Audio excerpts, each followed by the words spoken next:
السلام عليكم ورحمة الله وبركاته. اللهم صل وسلم وبارك على سيدنا محمد وعلى آله وصحبه أجمعين. ازيكم يا حبايبي؟ عاملين ايه؟ يا رب تكونوا بخير. النهاردة بقى هنعمل مع بعض محشي الكرنب بطريقتي. يعني احب ان انتوا تشوفوا الطريقة وتجربوها وتقولوا لي ايه رأيكم في التعليقات. ده يهمني امركم. هنعمل مع بعض محشي الكرنب، وهنعمل مع بعض فراخ مشوية. بس الفراخ المشوية كنت انا نشرتها قبل كده في كذا فيديو، فاحنا النهاردة هنعمل يعتبر مع بعض محشي الكرنب. آه، المرة الجاية في فيديو ان شاء الله، الفيديو الجاي هنشر فيه فراخ مشوية برضو بس بتتبيلة تانية. سوري، تتبيلة تانية تكون برضو جميلة وحلوة. يعني بصراحة التتبيلة دي اللي جربها في منتهى الروعة. والمحشي طعمه جميل جدا. وبحب احشي مع محشي الكرنب بقى قرنين فلفل حامي يتحشوا. بس قبل ما نبدأ في الفيديو يا ريت سبسكرايب وتفعيل زر الجرس للقناة. تعالوا بقى نشوف احنا هنعمل ايه والطريقة بتاعتنا وكل حاجة بالترتيب. هنا انا كان معايا كرنباية، كنت جايبة كرنباية. كرنباية لسه جايباها يعني، فصبحة وجميلة جدا ما كانتش بايتة. بشيل الورق الاخضر اللي عليها من فوق دوت، ما بكونش عايزاه الورق الاخضر الزيادة عن اللازم ده، ما بكونش عايزاه. الكرنبايه تعرفيها ازاي ان هي حلوه؟ يعني انت بتمسكي الكرنبايه هي زي كده، تدب عليها دبتين من تحت كده بالراحه، يعني مش جامد قوي. الكرنبايه ما تكونش محجره من جوه، تدب عليها تحس ان هي مهويه كده شويه، مش محجره وناشفه قوي من جوه. فاهماني؟ بتكون الكرنبايه تعرفي ان هي هتكون كويسه معاكي، مش ناشفه قوي من جوه، لا لازم تكون مهويه شويه. هنا انا طلعت ورق الكرنب كل واحده بوحدتها، ما شاء الله كان جميل جدا وسهل. وهنا الحته التانية ديت انا هقطعها، هقطع القلب بتاع الكرنبه، راس الكرنبه كلها هقطعها بالسكينه زي ما انتوا شايفين كده. انا بدخل السكينه وباخدها تدريجيا مع الراس. ف واحده واحده كده هتلاقيها طالعه شايفه تحت هنا كده مقطعاها زي كانها بمثلث كده. تمام، انا طلعت القلب بتاعها كله، والحته التانية دي برضو هشيلها بالسكينه او تشيلها بايدك يعني زي ما تحبي. كده انا طلعت منها الحاجه اللي من جوه كلها، القلب بتاع الكرنب والورق الصغنن خالص دوت.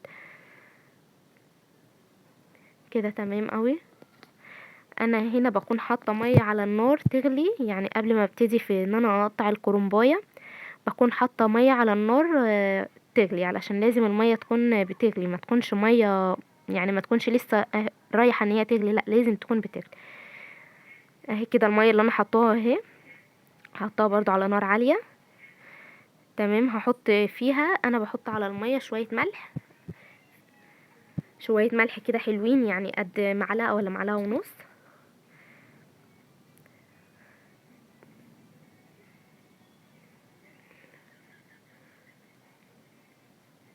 كده تمام، انا ضفت برضو شويه ملح تانيين، وهسيب الميه تغلي شويه كده تاني معايا، وهجهز التسبيكه بتاعه المحشي. حطيت شويه زيت على حته سمنه، حته سمنه وشويه زيت. حطيت بصلتين مفرومين، انا فرمت هنا كده اهو بصلتين في الكبه.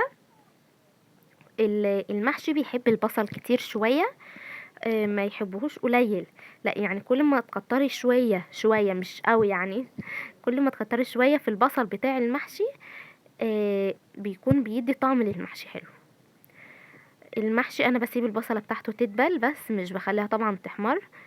وبحط عليهم شويه فلفل، يعني اذا كنتي عايزه تحطي فلفل رومي بارد او فلفل حامي، لو انتي بتحبي الحاجه، لو يعني الشخص بيحب الحاجه سبايسي ممكن يحط فلفل حامي.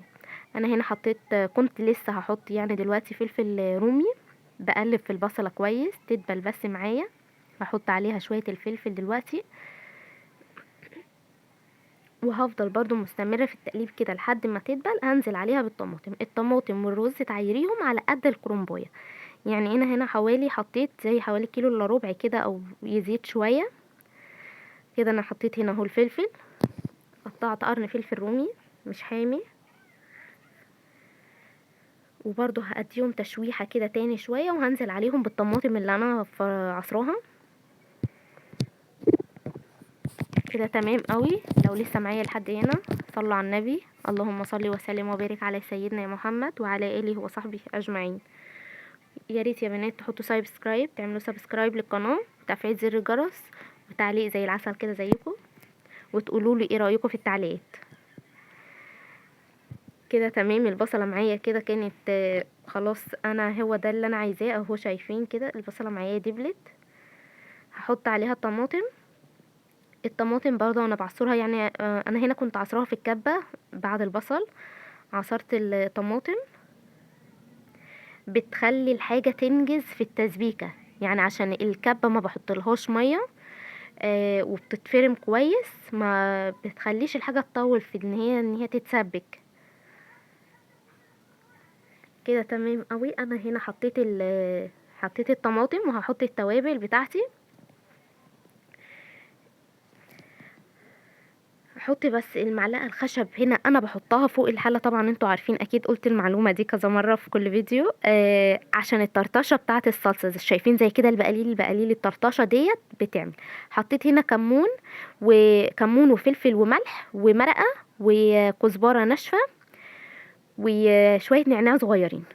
ممكن تحطي النعناع دلوقتي وممكن تحطيه بعدين، بس انا بحط مثلا حبه دلوقتي وبعدين بحط شويه كده. تمام. انتوا عارفين احنا حطينا التوابل، ملح ومرقه وفلفل اسمر وكمون وكزبره وشويه نعناع، وهحط شويه سكر دلوقتي حالا. السكر علشان انا بحطه علشان الحموضه. كل ما بخلص كده اقلبها، انضف المعلقه كويس كده لو فيها حاجه، واحط المعلقه زي ما كانت على الحله. هحط شويه سكر برضو، قد معلقه سكر صغيره كده، او هي كانت تقل عن المعلقه الصغيره بشويه. وهديهم تقليبه برضو تاني، وهسيب بقى الصلصه التسبيكه دي لحد ما تتسبك براحتها. اكون انا سلقت الكرنب. يعني بص، دي مكان دي، يعني ما تعمليش حاجه وتقفي مثلا ما تعمليش التسبيكه وبعد كده تروحي، يعني زي ما انا عاملاها كده، تحطي الميه وتقطعي الكرنبايه، وبعد كده تعملي الصلصه، تكون الميه غلت معاكي زي كده اهي، والتسبيكه بتتسبك على النار. هتعملي الكرنب وتقطعيه، تكون التسبيكه خلاص كده اتسبكت، تحشي بقى على طول. في الحاله دي ما بياخدش معاكي وقت خالص، وبتنجزي بسرعه وما بتحسيش باي وقت. هنا انا حطيت الكرنبايه، حطيت العرق بتاعها من تحت في الميه لمده بس 3 4 ثواني كده شويه، وبعد كده هحط بقيه الورق في الميه. بحط بقى ورقتين 3 زي كده. تمام. بحط كل حاجة بحطها واسيبها بس دقيق ثانيتين 3، وبعد كده بنزل الباقي. ما بتتقطمش مني ولا حاجة، هي انتوا شايفين هي مثلا ممكن تكون اتقطمت، بس هي لا، بتنزل بالليونة كده عادي. ورق الكرنب ما بياخدش برضو على النار اقل من دقيقة، حوالي 10 ثواني 15 ثانية، يعني تعديهم كده. بس اول ما تحس ان الورق، لان بيكون فيه ورق ناشف كده شوية، فبياخد سوا ازيد سنتين 3. فانت تلاحظي الورقة كده ما تكونش ناشفة قوي ولا تكون مهرية، تكون في الوسط كده. تمام قوي. انا هطلع بقى معاكم الكرنب. انا كده عملت اول 2 طلعتهم، هفردهم على الصينية. بفردهم كل ما اطلع واحدة كده ولا 2 اروح فرداها على الصينية زي كده. تمام. انا هوريكم برضو الورقة بس اهي. تمام كده.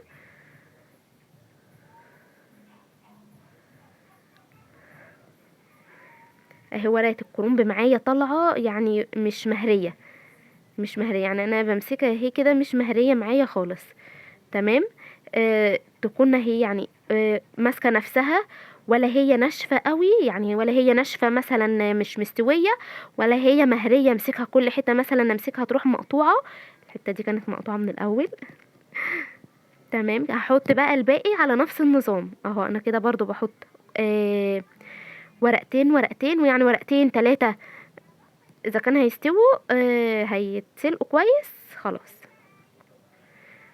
كده. تمام. انا برضو بنزل بالعرق الاول، حته مكان العرق الاول انا انزلها، وبعد كده بنزل ببقيه الكرنبايه.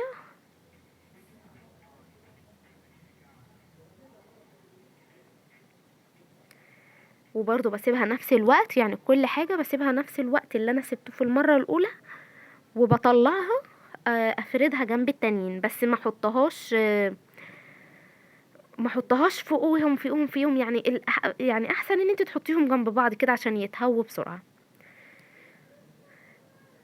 كده تمام، برضو كانت استوت معايا كده، كانت خلاص تمام. هطلعهم. تطلعي واحدة واحدة بدل ما تطلعي اتنين لحسن تقطعي وانت بتطلعيها. كده تمام اهي انا طلعتهم، والباقي على نفس الباقي على نفس النظام. كل واحدة، كل الكمية اللي انت هتحطيها بتاعتك اللي انت معاكي هتحطيها على نفس النظام ده.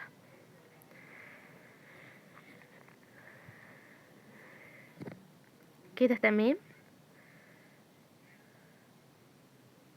دول كده شوية اللي انا سلقتهم، هسلق بقى الكمية الباقية وهرجع لكم. كده تمام، انا كنت خلصت كمية الكرنب اللي عندي كلها، سلقتهم كلهم طالعين، يعني بصوا طالعين في نفس السوا، ما هتلاحظوش ان في اختلاف ما بين دي ودي مثلا، كلهم طالعين نفس الحكاية. تمام. هنقطع بقى ورق الكرنب، هوريكم كده تقطيع، يعني ان شاء الله هعمل فيديو برضو تاني بورق هقطع فيه بطريقة ممتازة. تابعوني بس واعملوا لايك للفيديو و... وان شاء الله هنزل الفيديو برضو فيديو بتقطيعة تانية مريحة عن كده كمان بكتير قوي. انا هنا حطيت بقطع بس بقطع العرق بتاعها ده، وهحط النص ده على النص ده زي كده، وهلفها رول نفس النظام كده. على حسب بقى الحجم اللي انت عايزاه، على حسب حجم المحشي اللي انت عايزاه، انا هو دوت الحجم اللي انا عايزاه. فكده تمام، انا بقطع بقى على حسب كل واحدة تقطع على حسب الحجم اللي هي عايزاه.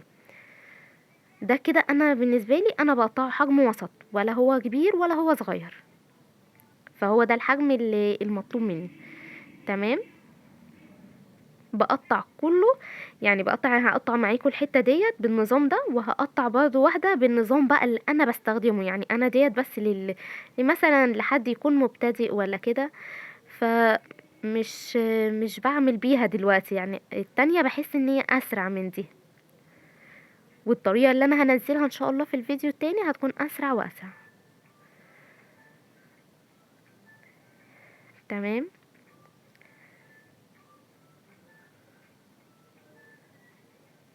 كده برضو هقطع معاكم بنفس النظام واحدة تانية بنفس النظام عشان اللي ما شافهاش في المرة الاولى. بقطع العرق بتاعها كده من الناحية ديت ومن الناحية دي،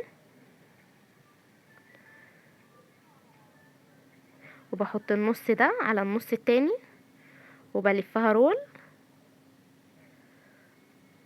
كده تمام.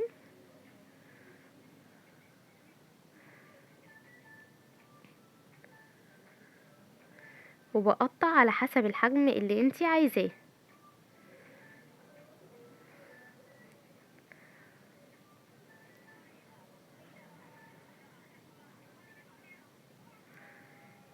كله على نفس النظام. هقطع بقى معاكم برضو واحدة تانية بطريقة مختلفة.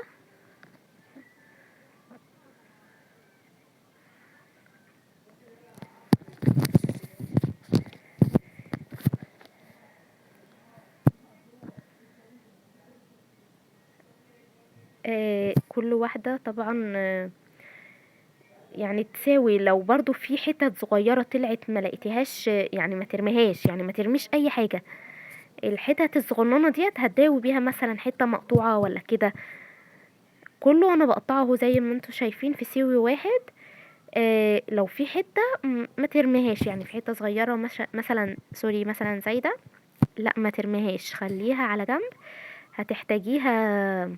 هتحتاجيها وانتي بتلفي كده، مثلا لو جيتي تلفي لقيتي حتة اتقطعت منك ولا كده هتداوي دي بدي. كده تمام. بصوا جمال جدا، يعني متقطعين كلهم في سوا واحد سوري، في سوا واحد والطريقة برضو سهلة، بس محتاجة يعني ايه اللي مبتدئ، انما الناس اللي متعودة طبعا زي حضراتكم بتكون متعودة بقى خلاص، متعودة دايما بتمسكها بقى كده تفرم الكرنباية في دقيقة. دي الطريقة التانية. انا بمسك، بصوا ماسكة الورقة ازاي. بمسك الورقة وباجي من عند اخر حتة في اهو زي ما انتوا شايفين في العرق بتاعها، وبروح قطعها زي النظام اللي انتوا شايفين بيه كده.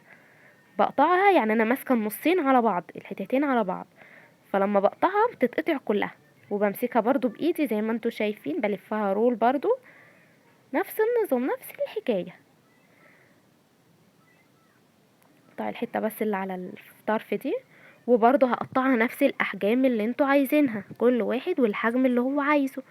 هتقطعي الحجم بتاعك ونفس الحكاية بقى خلاص. دي زي دي، انا بس كنت بوريكم التقطيعة انها هي مفرودة، وتطبقيها بعد كده نصين عن التقطيعة التانية اللي هي بتمسكيها بايدك وتقطعي كده على طول من غير ما تفردي على صينية ولا على اي حاجة. كده تمام. برضو بقطعهم كلهم وهم في نفس السوي، كل واحدة زي التانية.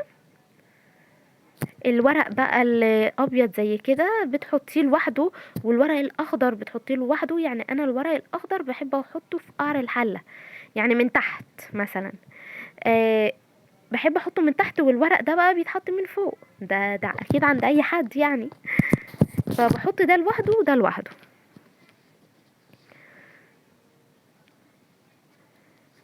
كده تمام. انا برضو هعمل معاك واحدة تانية. انا الكرنب، انا بحب الكرنب جدا. قولوا لي انتوا بتحبوه بقى ولا مش بتحبوه؟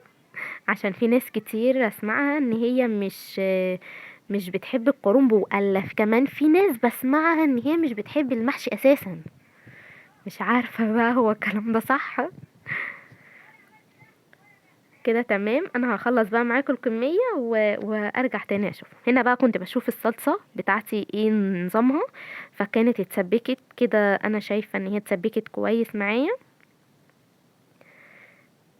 تمام كده اتسبكت وحمرة، يعني مش محتاجة ما شاء الله ان انا احط لها ولا بابريكا ولا اي حاجة. هي حمرة كده، حمران طبيعي. الطماطم كانت حمرة. كده تمام. انا هقطع بقى الخضرة. كنت شطفت الخضرة هقطعها. بقطع العروق اللي من فوق خالص ديت، مش هرميها. انا بقطعها، انا بنضف بس كل حاجة وبشطفها شطفة كويسة في مية وخل. اسيبهم منقوعين كده 5 دقايق في مية وخل، وبعد كده اشطفهم شطفة تاني واصفيهم زي كده على المصفى شوية حلوين. الكبة اللي انا قلتلكوا ما بستغناش عنها. الكبة انا هقطع الخضرة، هفرم الخضرة في الكبة. هتقولولي في الكبة؟ اه هقولكوا في الكبة. يعني ليها كذا ميزة بصراحة، مش ميزة واحدة. بقطع الخضرة زي ما انتوا شايفين كده، قطع قطع يعني مش صغننة، حتت كبيرة.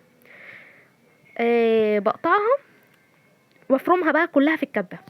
ما بصراحة بتوفر معايا وقت كبير جدا، ما بتاخدش وقت خالص، وبتنجز جدا جدا جدا يعني. انا بس هنا كانت الدنيا اتبهدلت، فانا اكيد هوقف الفيديو. تمام. انا كده حطيت، هفرمها بقى وهوريها لكم تاني. يعني انا هفرمها وهوريها لكم بعد ما اتفرمت.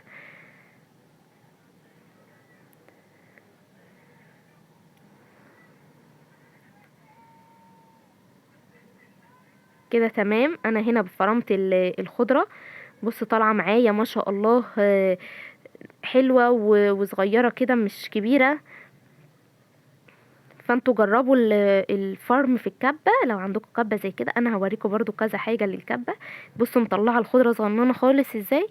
بصراحة جميلة جميلة جدا جدا. انا هنا كده قطعت الخضرة وبرضو ما رميتش العروق. العروق بتاعت الخضرة انا هحتاجها، هبقى اوريكم برضو هحتاجها فين. كده الصلصة خلاص. انا ما كنتش طفيت عليها، سبتها شوية تاني معلش. كده بقى خلاص هي كده تمام. خلاص هطفي عليها، يعني هطفي عليها. وهجهز بقى الحاجة بتاعتي اللي انا هستخدمها. الرز على حسب طبعا مقدار اللي انت حطاه. دول حوالي زي مثلا ازيد من كيلو الا ربع.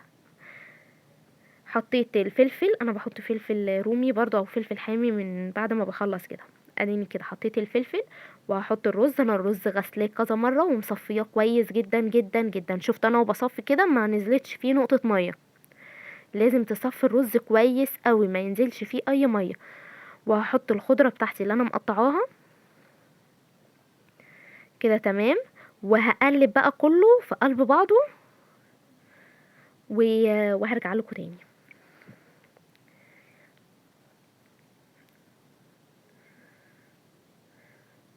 كده تمام. انا قلبت كله في قلب بعضه ونقلتهم بس في طبق تاني. حطيت هنا بس سنة بابريكا على سنة فلفل وشوية ملح، مش اكتر من كده. عادي حتى لو استغنيتي عن البابريكا مش مشكلة خالص.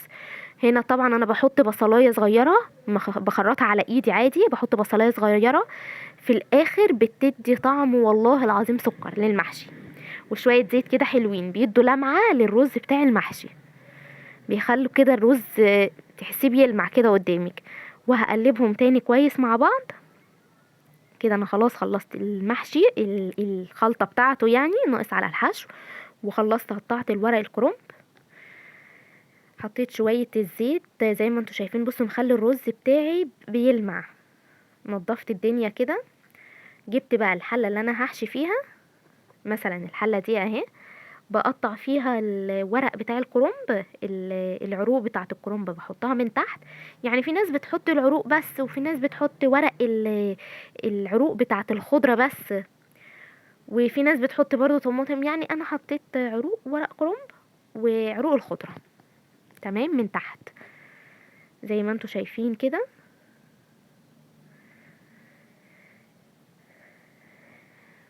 العروق بقى هتقطعيها كده، يعني ما تحطيهاش سليمة زي ما هي طبعا. بتقطعيها كده حتت صغيرة وتحطيها من تحت، وتحطي بقى من فوقيها والعروق بتاعت الخضرة اهي. دي العروق بتاعت الخضرة اللي انا شايلاها، هتحطيها من فوق زي كده. عروق الخضرة دي برضو يعني من تحت بتخلي طعم المحشي بصراحة حلو. كده تمام. انا هبدأ بقى الف المحشي معاكم. انا بس هلف كام واحد كده، كام صابع، وبعد كده هكملهم انا. ده الورق اللي انا قطعته. بص الورق اللي انا قلت لكم عليه الاخضر اهو، انا شايلاه من تحت اهو. هبدأ اعمله هو الاول.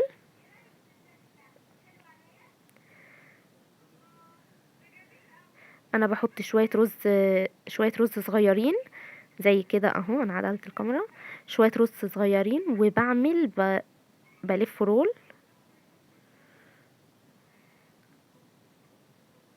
كده تمام قوي. ما بكترش رز، يعني انا بحط الرز وبلفه على بعضه كده وخلاص. مش الرز كتير ما بيخليه يطلع برا الحلة، بيكون مالي الحلة قوي. كده تمام. انا بعمل برضو معاكم، انا هعمل معاكم اول صف. كده تمام. انا بعمل السطر الاول الاخضر كله. بص طالع لازم تحبكيه كويس برضو، مش طاوية والتانية ولا لفة والتانية والسلام. لا تحبكيه كويس. اعمل اول صف من اللي هو الاخضر. احنا ما بناكلش الاخضر، يعني ما بناكلوش غير لو في الاخر بقى وكده. انما مش بنحبه يعني اوي. بلفه من تحت الاول، ومن فوق بقى بلف اللي هو الابيض. كده تمام. لو انتوا لسه معايا يا بنات لحد هنا سوري، يا ريت تعملوا سبسكرايب وتعليق حلو كده زيكم، وتصلوا على النبي. اللهم صل وسلم وبارك على سيدنا محمد وعلى اله وصحبه اجمعين. كده تمام. انا بعمل معاكم واحد. انا عملت كذا واحد كده تمام. اللي انا بعملهم الاخضر هو اللي انا هحطه، ومش هحطهم كلهم مثلا. يعني لو عمل اول سطر من تحت ولسه في ورق اخضر تاني، انا لسه في عندي. انا بعمل كميات قليلة، يعني بعمل حلل صغيرة مش كبيرة. لاني احنا كام فرد. بص انا هنا عملت اول سطر اهو زي ما انتوا شايفين، رصيته. انا بحب ارصه مش بحب ارمي وخلاص. رصيته كده تمام. هرجع لكم بعد ما اخلص. انا هنا بقى كنت خلصته. انا بعمل على قد الحجم على قد العدد اللي عندي. يعني كل واحدة، في ناس بتعملهم على مرة واحدة بالهنا والشفا طبعا، بس انا بعمل حلل وسط كده يعني مش كبيرة قوي. هنا عملت الحلتين دول، وكان باقي الشوية دول حطيتهم في الحلة دي بقى، هي اللي كانت عندي، كان باقي اخر شوية دول. انا بشيل الحلل دي يا بنات في الفريزر، يعني انا بغطيها زي كده اهو خلاص، وبحطها في الفريزر، ومثلا هعملها بكره فانا بطلعها من النهارده، بطلعها قبل ما بسويها بيوم، بحطها بره لو في الشتاء. لو في الصيف بحطها بره في التلاجة. والصبح تاني يوم الصبح هطلعها بره التلاجة، تفك بقى كلها وتزوديها، هتحسي ان هو محشي طبيعي جدا مفيهوش اي اختلاف. هنا انا بزود الشوربه بتاعتي، هتخلي الشوربه لحد اخر صابع من تحت كرنب، اخر صف كرنب من فوق، سوري، اخر صف كرنب من فوق، زي كده، تكون هي من تحتيه مش من فوقيه.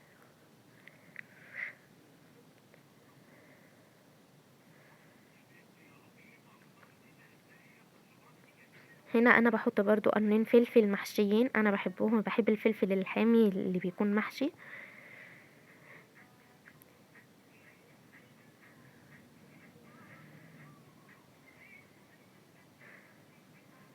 كده تمام. انا هنا زودت بقى، بصوا، انا يعني اشيل اول واحد، انا هو مش مغطي اول واحد اهو، هشيل اول واحد يكون الشوربه تحت اهي. فاهمين حاجه؟ تمام. اشيل اول واحد، يعني اخر صف ده كده ما يكونش فوقيه شوربه، الشوربه بس باينه هنا شويه لان ما كانش فيه هنا ورق كرنب، فهي تحت الشوربه مش فوق. حطيت بقى شويه سمنه بلدي. بلدي. بصي انت اللي عندك طبعا حطي شويه سمنه يعني من فوق على الوش، بيخلوا طعم المحشي بيلمع كده، الورق نفسه بيلمع وطعمه بيكون حلو. حطيته على، ولعت النار طبعا وحطيته عليه، وهغطيه بقى واسيبه يستوي كده. دهنت الغطا زيت، هدهن الغطا زيت زي ما انتوا عارفين اهو. الغطا دي حلة تيفال بس الغطا بتاعها ألمونيا، تمام كده تمام. بغطيها زيت عشان غطا الحلة ما يبقعش. هسيبها بقى على النار كده تستوي براحتها، وانا انضف الدنيا اللي انا عملتها دي. هنا كان هيتشرب معايا المحشي شوية، هوطي عليه بقى خالص، هوطي عليه يعني مش خالص خالص، يعني توطي عليه شوية كده. خلاص كده المحشي استوى معايا. كان بصراحة طعمه جميل جدا. ده كده المحشي انا بعد ما خلصته، الورقة بتاعته شايفين بتلمع ازاي، وفي سمنة، شوية سمنة كده، يعني حاجة كده ما شاء الله. كده انا بقى خلصت العشاء، الغدا بقى بتاعنا او العشاء بتاعنا. يا ريت تقولوا له ايه رأيكم في التعليقات. آه انا هنا كنت عملت المحشي خلاص، وعملت الفراخ. طبعا انا ما صورتش الفراخ لان انا كنت صورتها كذا مرة قبل كده. هنا انا خلصت كده المحشي، كان بصراحة طعمه مستوي، يعني لما خلصت لقيته كويس كده، وطيت عليه النار بقى الرز مستوي معايا وجميل جدا، وشكله بيلمع، يعني مش غامق كده ولا تحس ان هو باهت. وهنا الفرخة بتاعتي، شايفة جميلة ازاي؟ عسل. يا ريت تقولوا له ايه رأيكم يا بنات في الفيديو، عجبكم ولا ايه؟ وتقولوا له انتوا بتتابعوني من انهي محافظة، و وسبسكرايب للقناة وتفعيل زر الجرس، ما تنسوش. شايفين؟ بجد بجد يعني عايزة الصينية دي تجيلي دلوقتي. يلا، القاكم بعدين، باي باي.